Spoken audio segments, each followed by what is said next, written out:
In 2015, Christian Heritage, one of the largest foster care agencies in the state of Nebraska, had these statistics on their webpage. In the state of Nebraska, there's 451,641 children. 24,414 of these children live in extreme poverty. 6,241 are wards of the state, and 5,448 are abused and neglected. How will you respond to the needs of these children?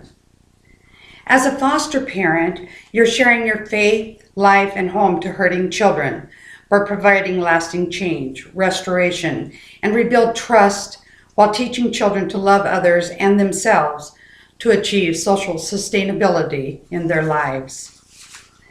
Andy Nesmith, in 2013 at the University of St. Thomas School of Social Work, in her research found that foster children can experience much grief and loss and attachment. Foster kids know that their parents are present in this world, but are inaccessible to them. That's got to be traumatic under the best of circumstances for these children. Children are attached to bio parent, whether that parent maltreats them or not. They suffer ambiguous losses, and there's no closure for these children.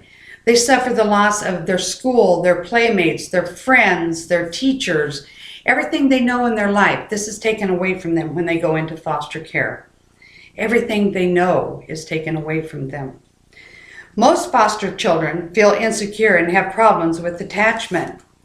In research done by Christina Nowick and Fabrinsky and Patricia Piver in 2008, both associate professors in Spaldoni College of Education at Coastal Carolina University, but it's still relevant today, says that many of these children have self-blame, powerless, loss and betrayal, stigmatization, disassociation, and suffer much grief. When they're removed from their home, their families, and everyone else that is familiar with them, this is so traumatic to them. Many of these children fall behind in school and are kept back because they can't get their homework done or they disrupt the class.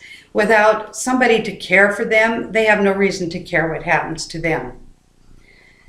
Maslow's hierarchy of needs says that there's a pyramid for these children that starts at the bottom that says if the physiological needs are met, then the safety needs, love and belonging and self-esteem and actualization, that these children or anybody would be okay.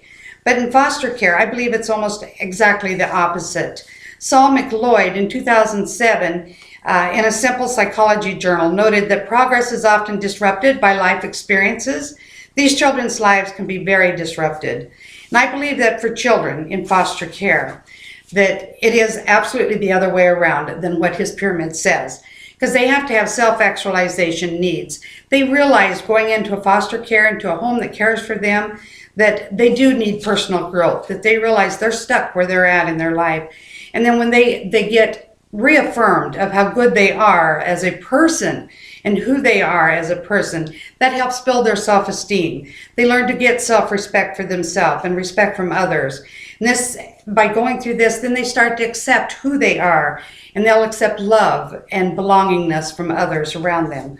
And they do this because they feel safe.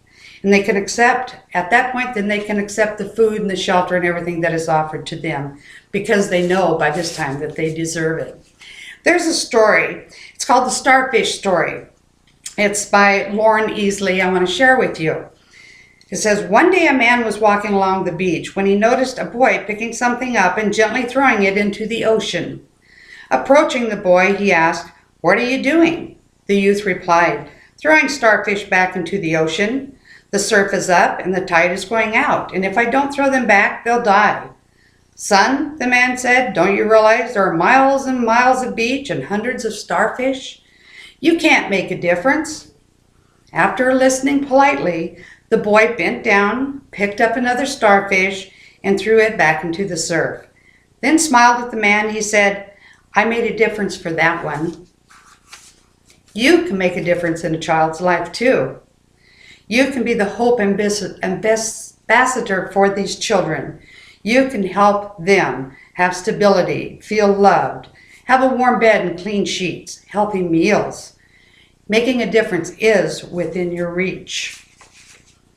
As you can see, these children, foster children, need someone to care for them. Many suffer loss at so many levels that we will never understand unless we've been there. Their basic needs can be met. As a foster parent, you're sharing your life and home to hurting children. Would you consider being a foster parent to make a difference in a child's life?